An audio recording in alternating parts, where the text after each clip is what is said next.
Hello, and welcome to another edition of Your Therapist Needs Therapy, the podcast where two mental health professionals talk about their mental health journeys and how they navigate mental health while working in the mental health field. I need to practice my intros. We're almost at episode 100. I'll have it down soon. I have a guest who is a wonderful therapist, a local Milwaukee therapist, the folks in my local area that I like to highlight. Today, I am joined by Polly Sackett. Polly. Thanks for coming in. Thank you so much for inviting me onto your show and onto your podcast. Super honored. Yeah. I'm glad to have you here. Polly and I have connected, over the last couple months. Yep. Yeah, I think maybe February we connected. Yeah. With some other great therapists who have also been on the podcast and talking about doing case consultations together and just supporting each other as we do mental health in these crazy times we're living in. Yes. Yeah. Yeah. Polly, I start every episode with the same question, which is, how did you get into the mental health field? Yeah. Well, Jeremy, I actually want to start by saying I'm sort of newish to Milwaukee area. Yeah. And I was super grateful to have found Tracy Keller of Firefly Counseling, MKE.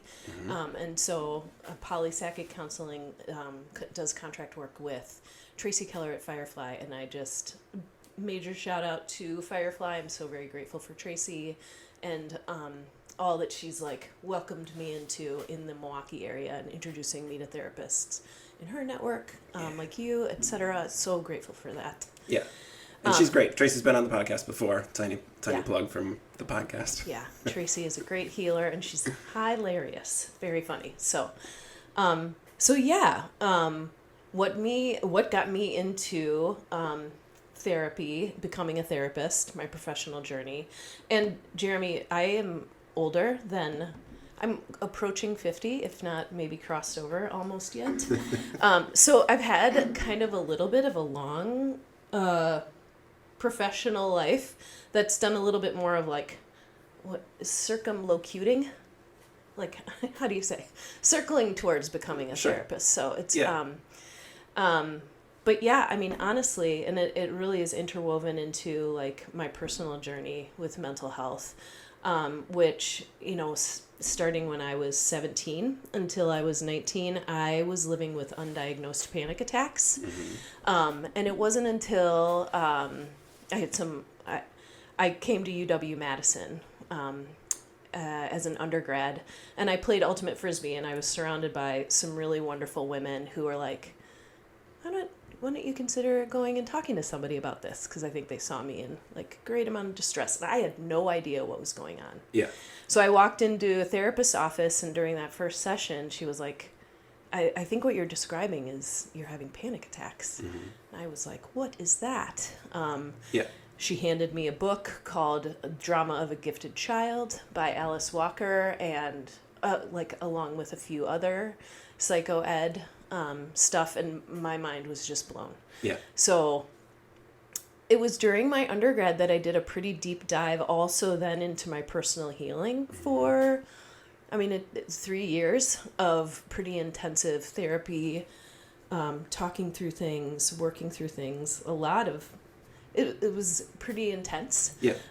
Meanwhile, going to undergrad. And my undergrad studies, I was a geology major. Okay. And a women's studies, geology and geophysics, and then women's studies. Nice. So, and while I was there, it was, I loved being a geology major because first of all, I love hard sciences. I did not mind chemistry and calculus and all of those things. Yeah. And though what I loved about geology is we did a lot of camping. And we did a lot of outside time. And we did a lot of field work. So, and I met some really wonderful, a wonderful community through that I was so grateful for. Yeah. So that was all happening in tandem to this really intensive, deep work that I was going through. Yeah. And I toyed around with maybe I would want to be a therapist during that time. And then I was like, oh no, I think I'm just in love with my therapist. She's an attachment figure now. Yeah. And hold on, I don't think I want to do that work. And nevertheless, I did take a few counseling classes as electives during my undergrad, as well as did a really cool independent study because I had 1 credit to graduate. And this counseling professor was like, why don't you go interview 4 different therapists in the community? And so I interviewed high school therapist at East High School in Madison, someone who's working in private practice, a community therapist, as well as like a career counselor, and then wrote up a paper about it, which writing papers was super excruciating for me. I'd rather do like 20 calculus problems, but that's different now. A little different. We can dwell in the gray. Yeah. But nevertheless, so I found I worked as a geologist. So right after school, I actually was working as a TA. And I like loved that work because they were short on TAs in the department. And that was like one of my favorite jobs because I just loved working with that population. I mean, granted, I was not too far away from that population itself, but they were like interested in being there. So like working with young adults became really interesting to me, and specifically teaching and helping them. And then I worked as a geologist out in the field for a summer. It took me out to California and to Arizona. And then... Way cooler rocks out there than we have here. Yes. Although, I mean, Wisconsin has some incredibly fascinating geology between what's happening with like the Baraboo Range and... Yes, we are like on the Cambrian Sea here, but like it's pretty cool too. Yes. But not volcanoes, which is what I was working on in California. No volcanoes out here. Cool. Yeah. Though I will say, while the area was really cool, I wasn't out in the field all the time. I was sitting in front of the computer analyzing data. Yeah. So I was not getting like some of my favorite pieces and parts of like being a geologist. Yeah. That was kind of a lesson in and of its own self. I ended up back in the Midwest, back in Madison actually, and I worked a number of different jobs and then had some encouragement. Oh, and I want to say, like, I did, like, every year, and Jared, this was, like, back in the day when people applied to grad school, there wasn't, like, online, like, you, like, write a postcard saying, I would like to attend your graduate, and you, like, put it in the mail, or you call, and they send you this big packet, and you fill it out by hand. So I did, it was almost like every year, like, around springtime, I'd be like, I would think I want to go back to grad school for counseling psychology. So, but I would get as far as like filling it out, and then I was like, no, I don't know about this. But the like interest was there. Kind of just got scared in some ways. So anyways, back in Madison, and I did have some encouragement from some of my support network to like go back to med school. So go back to school and try and get into med school. Yeah. And so I ended up sort of like on that journey a little bit with the, again, with mental health in mind and what I wanted to do like with that. And at the same time, so I had recently gotten married, and so I had like applications out to like maybe 14 different schools. Yeah.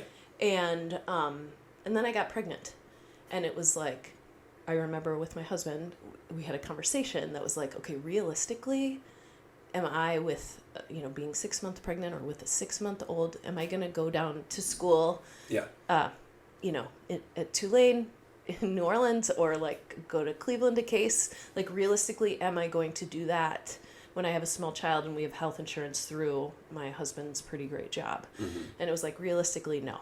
Yeah.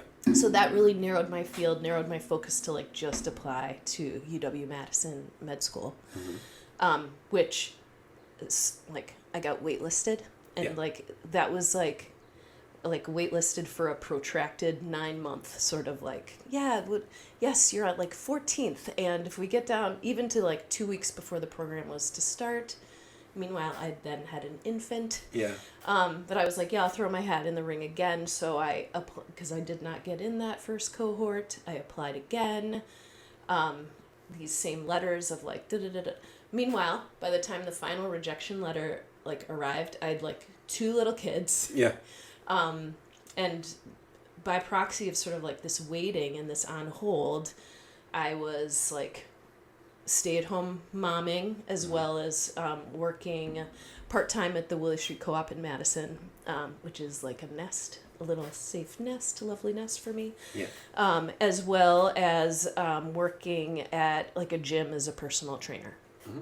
So those things, so that's kind of what like I was doing, and I was like, again, once, med school was like, I'm not going to do that. Just isn't the right time. I have 2 little kids. I don't see how I'm going to parent and I'm going to call it. Yeah. So I called it, and then started to take some more interest in like, okay, maybe I will, pursue counseling. Mm-hmm. 3 great programs around the Madison area, with Edgewood and Whitewater and UW-Madison. So again, I kind of kept looking. My kids were still young. Yeah. I was still sort of ambivalent. And then, so my daughter went off to preschool. Mm-hmm. And so I was then I had 3 hours a day in my life. Yeah. Which, basically is take the child to preschool, go home, empty the dishwasher, and turn back around and go pick up the child from preschool. Yeah. But nevertheless, I knew how to, manage my time enough that I was... So I remember this was Martin Luther King Jr. Day in 2012, and my daughter had just started preschool, and so it was that Tuesday right after. And I was like, okay, I am going to look at grad school programs again. I opened my laptop, and my mom called, and I was I saw that it was her on my phone. I was like, maybe I'll take that. I went ahead and answered the call, and she said to me, she was like, I'm going to need you to drive me to an oncology appointment on Thursday. And I was like, oh. And I just shut my laptop, and I was like, this is what I'm doing. Yeah. Whatever this is about to be. Right. And what it ended up being was 59. She was alive for 59 more days. It was a quick end. Mm-hmm. It was caring for her, taking care. Can't even put into words the intensity of that particular time for me. Yeah. Which ultimately I found myself a year later pretty whoa. Whole new sort of take on my own life, and what does it mean to be a human on this earth, and how we spend our time. Yeah. And so one thing led to another, and I ended up in the office of a career counselor, for a vocational assessment. Yeah. And he was like, all right, so I'm going to write up this whole 20-page thing, about you, and while you're here, is there anything you want to know? Was there, and I was like, yeah, you know what? I would like to go back to grad school for counseling. I figured, he had taken a similar sort of path as, and I was like, and I have small kids, so going to Whitewater, I don't know that I have the time. These different things. And he said to me, he was like, well, have you considered online grad school? A hybrid program. Yeah. And I was like, no, I've never considered that. I'm Gen X. It's brick and mortar. This is not legit. He's like, wait, I sit on the KCREP accreditation board for schools, including online schools. And he's like, I can think of 4 that are really wonderful. And so in your assessment at the end, I'm going to just put them in there. Mm-hmm. And so I got that assessment back, and that next night I applied to Adams State University in Colorado, to their hybrid program. And it was it just professionally working in so many different areas. This was the sun shining. I was when I got into grad school and I was in the program, I was like, oh my gosh, this feels so very right. Yeah. And it was sitting in the right seat. I loved my classes. I just enjoyed the whole experience. Yeah. So that's how I ended up in grad school. At the time, I didn't really necessarily know what it was that I wanted to pursue, though I loved couples work as well as working with folks in addiction, process addiction, as well as substance abuse. Yeah. My practicum ended up taking me to Briar Patch, which is a homeless youth shelter in Madison. Yep. Which was an absolutely wonderful experience to get to work with the team there and work with kiddos through there. And then my internship was through Connections Counseling in Madison. Again, like half mental health, half substance abuse, but with more of a substance abuse origin. Sure. So I got to work there with some incredibly wonderful, just such a great team, and like incredible clients that I loved that experience, and I ended up staying on there, getting hired on there, and as well I started my own like private practice in Madison at the same time. Yeah. So I was doing sort of like both of those things. And then we came to Milwaukee because my husband and I bought his parents' business. Mm-hmm. And this was during COVID, so I kept my private practice. I could see everybody on telehealth. Right. And then when my work shifted back to more therapy, now found Tracy and started stepping in a little bit more again. Yeah. So that's like the whole circumnavigating the thing. Yeah, I love just the different educational pieces here. Yeah. I went to Big Ten University. It was a Golden Gopher. I went to Minnesota. Yeah. And you sort of have the wonder of like a big campus and a large community with like your support from your ultimate Frisbee people and like your undergrad getting out and going camping and doing that stuff and like all the different things you can study. I was a cultural studies minor at Minnesota. Okay, yeah. And so like I know how much fun some of those like cultural classes can be, or women's studies. Like I love that stuff about a big university. Yeah. And then you also had that piece of like being waitlisted and it's hyper competitive and like that's sort of the downfall of those big universities. Absolutely. And so and then finding like an online program or a hybrid program that was a really good fit, which I think, again, like those started in a good place. Yeah. Yes. And I think it took a while to get the reputation built up that they had, and then they got a little scammy. Not all of them, obviously, but like there are some scammy ones out there now. Yeah. Especially with the accessibility to online learning, where, you know, there's just been an arc to some of those things. And it's so interesting. Yeah. You're talking about, you know, being Gen X, but like it's so fascinating, I think, to reflect on where the field has shifted and changed over the years. If you had gone to grad school right after your undergrad, you would have had a much different experience. Absolutely. And had a lot of different learning. Yes. Because when I have young therapists on the podcast, I'm always sort of surprised like how knowledgeable they are about like trauma. And I was like, I had like a class on it. On and like I'm 36, like I'm not ancient, but like I've been in the field for long enough where like that happened after I was done with school. Like our sort of awareness and understanding of how trauma affects pretty much everybody all the time. Yeah. So like I think it's one of those interesting things where you had all this life experience and you were working at the co-op and working at the gym. Like you were doing all your counseling skills were there. Yeah, absolutely. Just without that certificate that says you're qualified to do this. Yes. Yeah. Yeah. It was sort of like naturally like these are like helping, wanting to help. How can I help? How can I teach? How can I lead? Yeah. For sure. And bringing up, that is funny that you bring that up about the grad schools. And because my mother was a education professor at the University of Cincinnati. And so even though she had passed, like when that gentleman did put that list together for me, I like went out and looked at the professors and like looked at their CVs. Like I knew enough to know like, okay, is this legit? So I did a little bit of research and loved that school. And yes, it's so interesting about, and so with the therapist with whom I worked for all of those years, we didn't necessarily say the word trauma. Mm-hmm. She didn't say trauma. And that was like exactly what we were working through. Yeah. I mean, I look at that book, Drama of a Gifted Child, and like really what it, I'm not going to try and change the title of someone's book because I want to honor that. And I think it could very easily be The Trauma of a Gifted Child. Yeah. So you named a lot of those, interesting elements that are brought through. Yeah. Yeah. Yeah. And I think it's, it's so,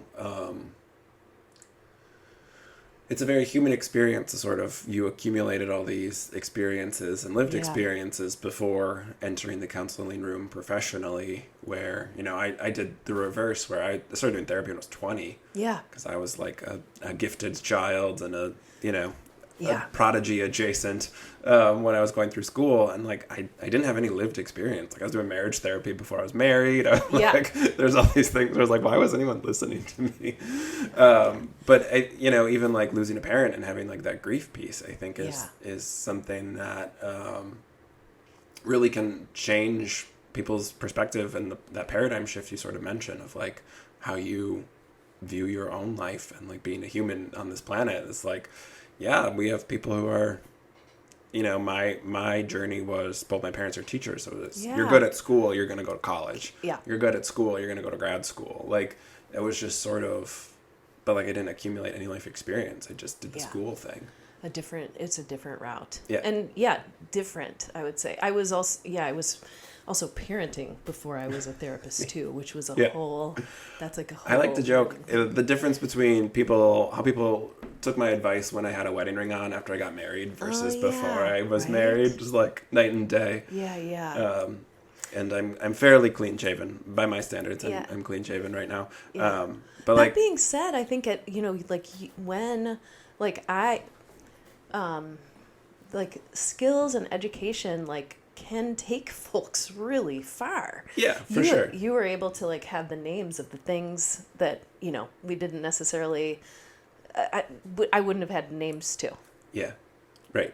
Yeah, and I'm not. One is not better than the other, no, right? It's just different. like all these different experiences, and I think because being a good therapist really comes down to like being a human. Yeah. With another person, showing up in a very real way. Yeah. Like it doesn't really matter which route you're taking to get there, as long as sort of that's where you're landing. Yeah, that's what I've found. Yeah. And my favorite part I just love being in the room with folks. Yeah. And that is just so incredibly powerful, those hours working on healing. So, yeah. And these journeys that we go through when we want to be helpful to people, finding, there are all these different ways to be helpful, but finding a way, I think, to be authentic in that, finding our avenue, or I don't want to say our lane because you don't need to stay in one, but finding that space where you can be helpful because that's what you want to do, and it's authentic or it feels genuine. Yeah. Still staying true. Yeah. To your own self. Yeah, I feel that deeply. Yeah. Little tiny shout out to K-Crap accreditation. I was at Marquette when they were going through their re-accreditation, which was just a bloody nightmare. It's intense. It didn't affect me that much, but it deeply impacted my cohort because the clinic on campus closed while I was there. So wow, a bunch of people's internship just sort of disappeared overnight. And so it was a very stressful time on campus in a weird way that I was aware of but not affected by. Yeah. I also loved my internship. I started at a homeless shelter, but then I was also at a family clinic, a Lofi clinic. This is, again, dating myself here back in the day before the Affordable Care Act. So when people just wouldn't have insurance and they'd pay $5 or $10 per session to work with a student. But that's where I started. And similar to you, I got my postgrad right away because I loved it so much. I stayed on to work there. Yeah. And then kept studying there too. So again, I think those internship, when you find that space where it's this is a good fit, this is what I want to be doing. Yeah. It's really lovely. Yeah, absolutely.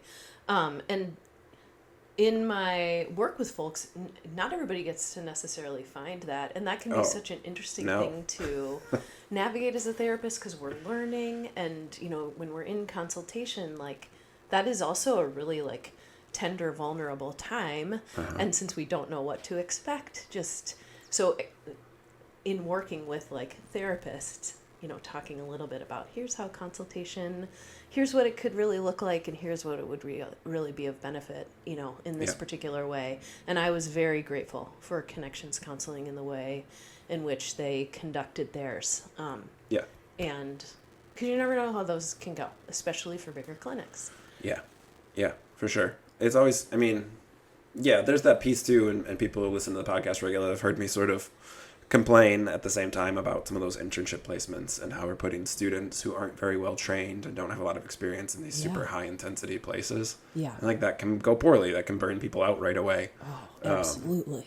And I think it can be harmful to clients to have providers who don't know very much or are just learning, it's your first semester of seeing clients live and you're working with a homeless population or a population who are pretty high crisis. Like, Yeah. I joke, like I was doing DBT with these unhoused folks, and like Yeah. I'm sure on some level it was helpful, but also not what they needed. Yeah. And so like, yeah, but that's all I had learned how to do at that point. Like that's what I knew, and that's what felt approachable. Yeah. Yeah. I remember in my at my practicum at Briar Patch, I was with someone who was in a great distress, and I kept because I wanted to help them. I kept the session going for like 2 hours. Yeah. At about an hour and a half, like my supervisor knocked. She's like, "You need to stop.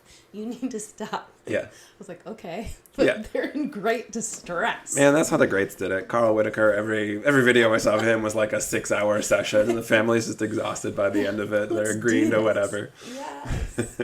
Just chain smoking cigarettes for 6 hours in this room with people. Yes. Yeah, that's so wild. So what was your experience then, 2012-ish? What was sort of the messaging around opening your own practice? Because I think in that chronology, you're maybe a little early on the trend to have your own place. Absolutely. Well, it's interesting because being that I was... So I already had a small business in like personal training. Sure. So I knew how to do an LLC. I knew how to do an LLC and the different things around it. Yeah. And so it was, and the other thing that I had was not necessarily people from my cohort, but I knew therapists in Madison because I'd been there for a lot of decades. Sure. And so just friends of mine were like, "You can do this. You got this." As a matter of fact, I had 2 of whom were like, "Let's share space together." Yeah. And, that became a strong network and referral system and consult system or group. Yeah. So really it was like with the support of those around me that are like, "You can do this, and here's how I do it." And I also got to see just the range of like from very simple to complex. And I knew that I really wanted to spend a lot of my time like in the room with folks. Mm-hmm. So I kind of kept my like overhead low, and I don't just mean like money wise, but just like the efforting. Yeah. So that's how I ended up going with it. Yeah. Yeah. Yes. Yeah. Was that something that like you were taught in grad school? Was that something that like came up, or that was more of you think geography where you were just happened to be around people who were in that space already? I think it was pretty much. I don't remember anybody talking about, and I think also one of the differences since I was physically living in Madison and I was going to school in Colorado, like there wasn't a parlay of like private practice. We didn't talk about it there. Yeah. And like since we were from all over the country, many of whom were from Colorado, whatever they were gonna go do, including private practice, was going to look differently than what it was that I was gonna do. Yeah. So I kind of just went with. So to answer your question in a long way, no, we did not have. Yeah. I mean, maybe it was like alluded to in 1 or 2 lectures. Sure. Well, I think, again, that lived experience piece of like already having your own business and having done that, like that was the thing that kept me from opening my own place for so long was like, I'm ADHD. I just assumed like so many of the like tedious business things would be unapproachable for me. Yeah. And by the time I came to it, it was just like, oh, almost all of this is like online and you just pay your monthly fee for whatever program does it all for you and like you're good to go. Yeah. There's so many systems built up to the service of making this possible. Yeah.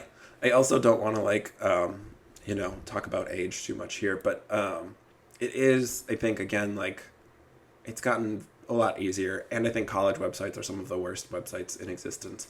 But I remember when I was a little kid, my dad went back to grad school. Oh, yeah. And this was in the 90s. So, like, just that, like, totally different, like, mailing stuff in, calling for your interview, and, like, just a, like, much different environment. And, again, there's pros and cons, obviously, about the internet. I don't want to say it's, like, this awesome thing all the time, but, like, that has really, like, simplified and, like, made the accessibility for people so much higher. Yeah, I will say, like I said, as a stay-home mom and a part-time worker, as I was looking around, Edgewood, I mean, that was still a drive, kind of prohibitive. Madison, I wanted to be more clinical, and Whitewater was a drive. And so as I was, I didn't have that sort of time. Literally, it was I study after bedtime or before they wake up or during nap time. Yeah. And so to have this online program where I could, and I'm pretty good at self-starting. I mean, by necessity, you got to just do it. Yeah. And so I was so grateful when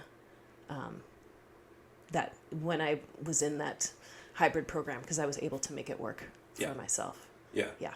Yeah. And just like some of that stuff seems so ubiquitous now, like using the internet to do your application seems so obvious, like telehealth since COVID, obviously everybody offers it. Like some of those things, but like those are big shifts that happened. Those were not, it wasn't that long ago that those things weren't part of the process. Yeah, that's very true. Even just looking back 15 years, many of these things weren't. Yeah.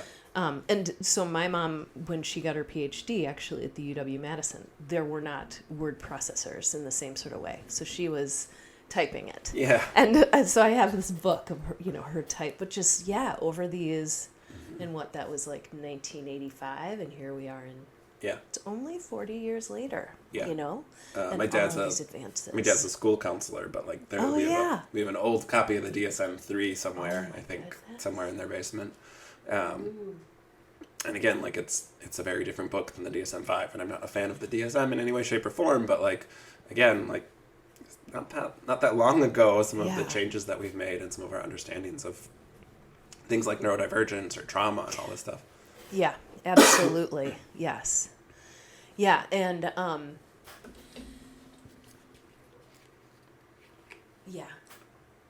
the DSM. Don't get me started. I've done whole episodes about it. Yeah.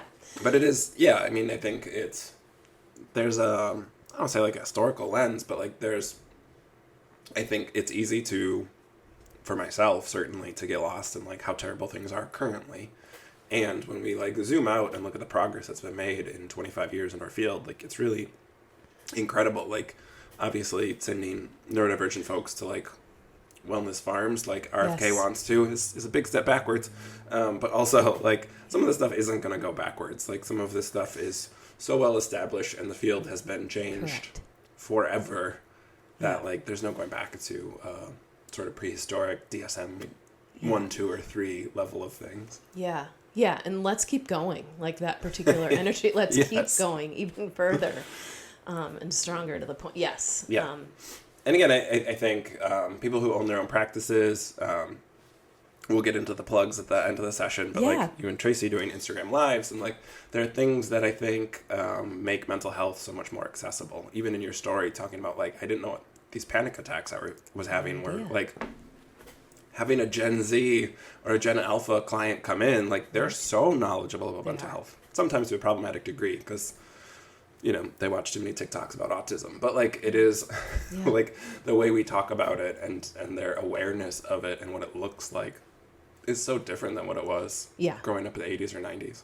Yeah, absolutely. I don't think I learned the word anxiety until around the time I was 19. I was like, what is that? Yeah. And that's just something that my kids, they know that word. That is a part of the lexicon. Yeah. And so like with the Instagram Lives and this, just being able to make this even more accessible. Right. Whereas like when I was, on this particular early in my mental health journey, like it was just that I would go into bookstores and I would immediately end up in the self-help section. Like that was my favorite place to be. Reading, that is how we got information. Yeah. I bet some of those books have not aged well. Right? Some of them and some of them not. Yeah. Oh, that'd be... ADHD is a Superpower is one of my favorite books to pick apart because of how much it got wrong, but it's the one that got really popular for some reason in the late 90s, and that's how everybody learned about ADHD and learned all these horrible things about it. Yeah. It's a wild time back then. Yeah. Back when, like, Dr. Phil seemed like a respectable character. Oh, my goodness. So in Milwaukee now, with the private practice, who do you like to work with? What's sort of the clientele? Who's sort of like, who do you light up when they're in the room with you? Yeah, absolutely. Well, oh my gosh, my heart just bursts about the whole thing because there are so many different areas and folks with whom I like to work. Right now, primarily, I've been seeing women just because that's been who's been coming my way. Sure. And as a matter of fact, a lot of like brand new moms, and I have like been really, really enjoying working with them because that is such a huge life transition. Coming to know oneself after having a kiddo. Yeah. So that I work with a lot of folks on grief and loss. And I do have my grief and loss certificate. The other thing, being that I have a lot of work under my belt with substance abuse, granted, I don't feel quite as comfortable working with folks who don't have an active recovery program just because I'm in a small private practice. Yeah. And I know the benefit of like being in a clinic and having access immediately to higher level of care. Yeah, that being said, I love working with affected family members. So I have quite a few. I love working with folks who have beloveds, family that are affected by substances.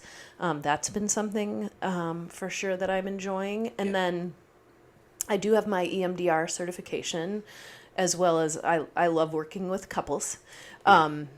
Though I would say individuals may be a little bit more my realm, depending on what is coming my way.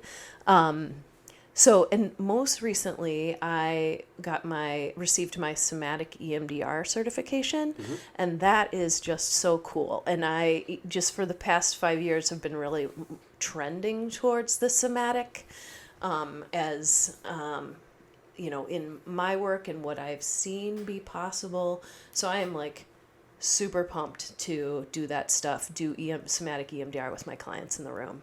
Yeah. So cool. I love, and some of it's, I seek out guests for the podcast who I align with, obviously. Yeah. But I also love like therapists who like just love learning. Like, people are endlessly fascinating, and I think good therapists are continually updating how we do our work, what we like to work with. The brain is such a complex thing. It's such a complex organ, and we are still learning so many of just the basics about how it works. Like, I think to be a good provider, you sort of have to stay up to date on a lot of the new research and the science. So I love to hear from people who are learning things and like getting certifications. It's one of the dumb things about our field is we end up spending a lot of money on staying up to date. We do. We like our certifications. We do. There's nothing that I love more than like a pretty amazing lecture where I get to learn so much. I made this whole, like in my past, like made my own somatic EMDR book from all of the lecture notes. Never have I ever made it to the end of a notebook, but this one I did. It's so fun to learn and just have like my mind blown about like, this is just, and what I love is how well this ended up synthesizing with even those early learnings that I have as, a kiddo with panic attacks of like, updating that schema of like, how do we look at this and how do we, and it, because I think that if I were to have sort of like entered into the field, like all I would have had in my pocket was like, how to survive panic attacks in the way that I did when I was this, and it wasn't as comprehensive. CBT was the cat's meow back then. Oh my gosh, yes, yeah. And the therapist with whom I worked, she was way more, let's do like a deeper dive, and so it was a way more humanistic as well as, so it brought in a lot more than it did cognitive stuff, which I was grateful for. And then though when I ran into CBT, I was like, this is cool. Like this is more directive than what I've been given so far. So I think there are pieces of it pieces of all the different approaches that make sense. I don't know what the psychoanalysts are still doing. It's 2025, gang. Get with it. No. See if I get any angry comments on that. I love somatic work too because it's so approachable for clients, and I think there's a weightiness to it when you are learning it. It's unnecessarily academic sometimes, and like when you explain to clients like, you can't think your kidneys into working any better. Why do you think you can think your brain into working better? Like, that makes so much sense intuitively of like, oh, it's an organ, it's part of your body. But culturally, we spent so much time differentiating mental health from physical well-being and like acting as if those are two separate topics. And it's so lovely when you can do somatic work and get people's brain and body working together again. Yeah, absolutely. And everybody, folks have a different sort of like sense of it. So, and I want to honor that sometimes it is difficult to sort of like go below the shoulders in terms of what we are experiencing in our bodies. So figuring out, at all different levels of how to make that accessible and to enter into that, that's been pretty fascinating work. Yeah, for sure. I have a lot of intellectual clients, and I work with late stage ADHD or later diagnosed folks. So usually we're doing that diagnosis journey together, and then like making sense of it. These are people who have learned a lot of masking behaviors, have spent a lot of time like managing their own symptoms without understanding what was causing their symptoms, and then have sensory issues on top of it, like with neurodivergence. And so something like, I think somatic work can be really unapproachable. Like for myself, I will say, like, I have a lot of weird sensory stuff. I'm autistic and have ADHD, and like a lot of my sensory stuff, like I didn't understand. I thought that's how everybody experienced the world, because we don't talk about things like how you feel full, or like some of those like basic things that interoception and proprioception, your vestibular senses, like we think of sensory issues as your 5 physical senses, but we have these other senses too, time blindness. So all these things that I see with like neurodivergent folks, with like they're so heady because that's how they've had to manage their symptoms. Yeah. And then like getting back in touch with their body was this very variable sort of complex thing depending on what their level of stimulation is like, and some of this other stuff. So I think it's, again, like super freeing and lovely when you make progress in it. Yeah. But I think for if I was a younger therapist, I wouldn't know how to do it well. I'd sort of be in that space of like, this should work. I don't understand why it's not. Or like the idea of intuitive eating, I've always loved, and know, like for myself, that would never ever work because I don't get those body cues like that on hunger or fullness. Like I would just be 450 pounds, like I'd eat all the time. I always feel hungry. But Jared, it's so, because I know that you are an athlete and an amazing volleyball player, a D1 athlete. So I was on the bench on a D1 team. Well, you made the team. And my son is, he's a ref, and so he's seen you play. He's like, oh, I know that guy. Sure. He's so good. The podcast listeners who know me, I stand out. I'm a large person with a lot of facial hair and a lot of hair. So people know me because I look a certain way.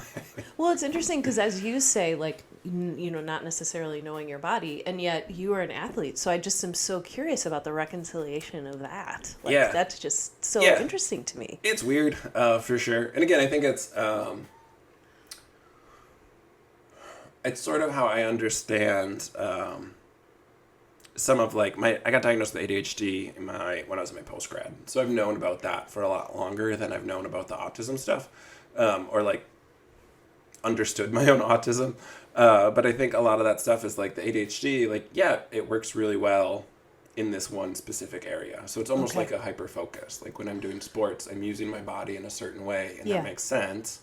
My brain gets that. I know how to do that. Like, again, like I'm kind of gangly, like, especially when I was younger and I was like 6'3" and 160 pounds, like just this real tall, real skinny thing. But like put me in a baseball uniform and like I'm pitching, looks very natural and coordinated. And then like see me like not being able to walk in a straight line anywhere else. Like, like that's, so it's sort of, I think sports was always that like structure that made sense to my brain. And I could do that. And then there was a lot of the everyday life or sort of mundane stuff that made a lot less sense. But as high functioning, my brain moves very quickly. I have very high processing speed, so it's one of those things where like I sort of accounted for it on my own without realizing that's what I was doing for so long.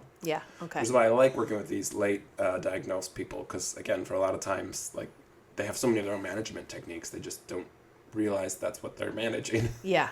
That makes a lot of sense. Thank you for sharing that with me and like giving me some insight into that, how that was for you, and making sense of that. It's there's a lot of paradoxical, I talk about ADHD as like a very paradoxical diagnosis, and then obviously like unpacking the autism piece of it is like even more complex. Like I think it's, again, like we're just scratching the surface on like neurotypes and destigmatizing a lot of that. And again, our current political time is trying to re-stigmatize a lot of that. But like, it's one of those things, like, I look at where like trauma was at in 2015, 2016, and like we sort of like, everybody was reading Body Keeps Score, and like there are issues with that book, but like it really did revolutionize the way the profession addressed it, and it made trauma so much more accessible to regular folks to read about it, or read books that came out after that and be like, oh, this is like a trauma response. Yes. And so where like now we talk about like triggering somewhat colloquially, and like we're not using it correctly, but like it's just parlance in like the cultural zeitgeist, I guess, using all this jargon here. But like like we just use that word triggering, and like, oh no, like that's a very trauma-centric word that has permeated pop culture because of our understanding of trauma. So again, we just got a bunch of funding, so I don't know, optimistic's the wrong word, but like I do think that's where we're at with neurodivergence too, is just we're like scratching the surface of what that looks like for folks, because I was a straight A student. I graduated with honors. Again, I was like prodigy adjacent, and also like hated school and was miserable because I had undiagnosed ADHD. Like, I was up from my desk every class and messing with people because I was bored. You and were like, bored. So it's just like one of those things where it's like I look back and like, how did nobody diagnose me? It was like, oh, because I had 3 weeks ahead on my homework and I had straight A's. Like, and in the 90s. That's not what they were looking for. So again, it's come a long way, but but it's so, coming back to like the somatic work, I think it's so, I love doing that stuff, and I hold a lot of space for the people who like up front that seems really inaccessible. Where are we going to be in 1 decade? Like, what's 2035 Well, and you didn't talk about this, but I happen to know this about you. You also have this background in yoga and being a yoga instructor. So like that somatic piece, I imagine, is again like just a lot of experience in doing your own work. You have to do a ton of yoga to be a certified instructor. But then like helping other people through that process. Well, I'm really grateful that you brought that up, and I'm remiss that I didn't bring it up. But I did start. So at the same time that I started therapy in 1994-5, I actually started yoga. And I, just like meditation, where I walked into a yoga class and I was like, yikes, this is scary and hard. And meditation, I was like, what is wrong with me? I can't sit still. Anyways, all of these different things. I am so grateful for my yoga journey, having met some really wonderful teachers and throughout. That has been like an integral piece and part of my healing, which is so interesting because as I gave the whole spiel, I didn't bring that in at all. And yes, my body went through the whole thing, and also was, so let me just like give a shout out to that, because that was definitely an integral part of my healing, and something that I love and want to impart in my work with folks. Yeah, that's so cool. My background in athletics, like I have a lot of, it's compartmentalized for me, for sure. But like I coached collegiate volleyball as well, and so like we would just end practice early sometimes, and we do yoga, and for so many of my like athletes, that was like, what are we doing? How is this supposed to help me? And it's like, because you're college students and you're stressed and you need it, like you're gonna be so much, like you're gonna perform at such a higher level if we take less. If we take stuff off your plate and we just let your body like rest and recover. So, absolutely. That is so revolutionary. It is so counterintuitive to how at least culture. I've been raised. Since those like, you don't slow down and like listen to your body and say, keep grinding. Rub some dirt on it. Yes. But to have found like flow, and that is sort of like another interesting part of this, like working in the gray. One of the other things that I do that is incredibly important to my mental health is I love to write. So both contemplative writing, and then also I like to write novels. And so that's been, and talk about a process that is like not one that I was, like that doesn't it's like I sit down and I just start typing or writing, and the thing happens and it comes out. And so that is fascinating to me, and also sometimes very scary, because I'm like, I don't really get this, and I love this, and it is a part of like slow down. It's a part of what it is that makes me function well, and this all work, and part of what makes a life great. So yeah. Well, you're beating me to the punch here, but that segue into, like, holding space for other people can be really rewarding and super fun. It's also a lot of work. Yes. And everyone's mental health is deteriorating right now. So we're in a profession that's highly stressful. So you mentioned writing. We've talked about yoga a little bit. You mentioned your own journey through therapy. But what does self-care look like? What does cultivating joy, even if we can be so bold, look like for you at this point in your career? Joy is super radical. So I love endeavoring in that. Another thing, I love to get my hands in the dirt. That is just being outside and being really close to nature. I love birding. I love walking. We have two couples of Orioles that come to our feeder right now. We had an indigo bunting in the backyard, and my daughter, who is 15, was the one who spotted it, so I'm super excited that she saw it. Anyway, so nature, getting my hands in the earth. I love being on my bike. I love being outside. I love playing disc golf. I love playing ultimate frisbee. Being with my spouse, being with my son, who's on the verge of leaving the nest, launching himself, super excited about that. And my own therapy, I do a lot of yoga. When any of these things are sort of missing, and if I don't get that, I can feel that particular grist. And I'm so grateful for the panoply of selections that I could, today would feel good to do some yoga. Today would feel good to lift some super heavy weights. That's another thing I love to do. And also, continuing with therapy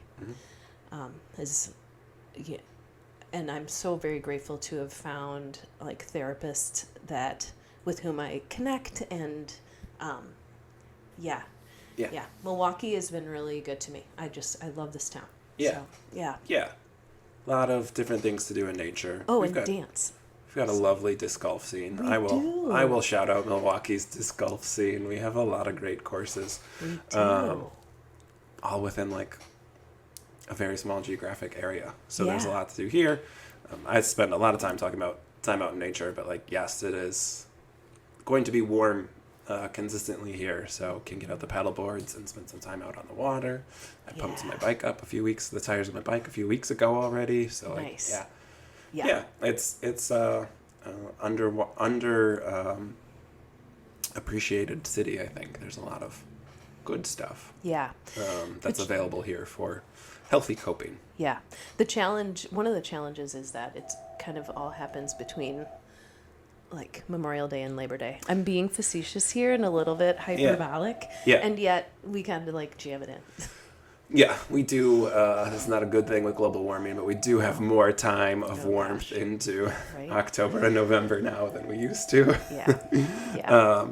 But yes, it is a bit of a rush. Again, my ADHD, I like the change of the seasons. So I have different things every season.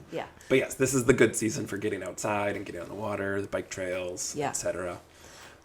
I do love to ski, I will say, and I cannot forget about that, but I do love to ski. I have to take a lot more caution here as my bones are more brittle and my body years of investment in your joints being okay to handle that, and all the yoga you've done. My knees start to hurt just thinking about that. Skiing is so very fun and freeing, not dissimilar from biking, so I love that. Polly, this has been lovely. Yeah, we've covered so much ground. I love these conversations. If people want to learn more about the work you do, if they want to connect with you, how do they find you? Where do they go? Yeah, okay. You can find me, folks can find me at Firefly Counseling, MKE. So yeah, Firefly Counseling is the best place to seek me out. And that is the Instagram handle as well as fireflycounselingmke.com. Yes. Yeah. Thank you for that. And yep, I've got some, I do free consults and I've got some space right now. Yeah. So happy to see folks and get going on helping and healing and being a part of that journey. Yeah, for sure. We will have links to those down in the show notes so people can find it. You and Tracy, you had mentioned before we started recording that you're going to do some Instagram lives this summer. We sure are. Super pumped about that. Yeah. So very cool. So we'll have links to all that stuff in the show notes. Polly, thanks so much for taking the time and coming on the show. Thanks, Jeremy. Appreciate it. Yeah, and to all our wonderful listeners, thanks for tuning in again this week. We'll be back next week with another new episode. Take care, everyone.